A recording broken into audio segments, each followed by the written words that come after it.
ഇത് തന്നെയാണോ സഖാവിന്റെ പണി? എന്ത്? ഈ വഴുതടയില് ഇത് തന്നെയാണോ സഖാവിന്റെ പണി? എന്ത്? എന്റെ പുറകെ നടന്ന് കാശ് കൊടുക്കല്. എന്നാ ഒരു നീണ്ട ലിസ്റ്റ് അങ്ങോട്ട് തരാൻ കൊടുക്കോ? എന്റെ ചങ്ങാതി, ഇതൊക്കെയല്ലേ മനുഷ്യന്മാര് തമ്മിലുള്ള ഒരു ജീവിതം. ഉള്ളവൻ ഇല്ലാത്തവന് കൊടുക്കണമെന്നല്ലേ നിങ്ങളുടെ ബൈബിൾ വരെ പറഞ്ഞിട്ടുള്ളത്.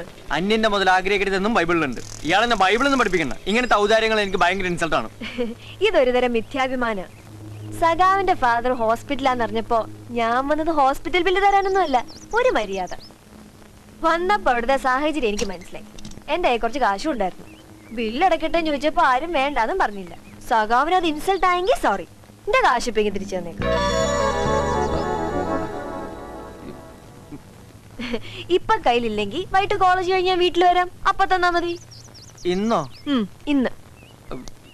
ഇന്നിപ്പോ പെട്ടെന്ന് എന്റെ അടുത്ത് തരാൻ പറഞ്ഞ എനിക്ക് പിന്നെ എപ്പ തരും? ഒരാഴ്ചക്കുള്ളിൽ തരാം.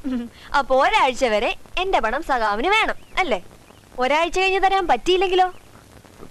തരും, തന്നിരിക്കും. എവിടുന്ന്? സഖാവിന്റെ വീട്ടിലെ അവസ്ഥ എനിക്കറിയാം. അമ്മാമ്മ എന്നോടെല്ലാം പറഞ്ഞു. എന്തിനാ സഖാവ് ഇത്ര വലിയ ടെൻഷൻ? സഖാവ് തന്നെയല്ലേ പറഞ്ഞേ, പണം വരും പോകും, 4 അക്ഷരം പഠിച്ച ആദ്യം ഉണ്ടാവുന്നു. പരീക്ഷ വരണേ 4 ലക്ഷം പോയി പഠിക്ക്. IAS എടുത്ത് വലിയ കളക്ടർ ആവുന്ന അമ്മാമ്മയ്ക്ക് വാക്കുകൊടുത്ത ആളല്ലേ?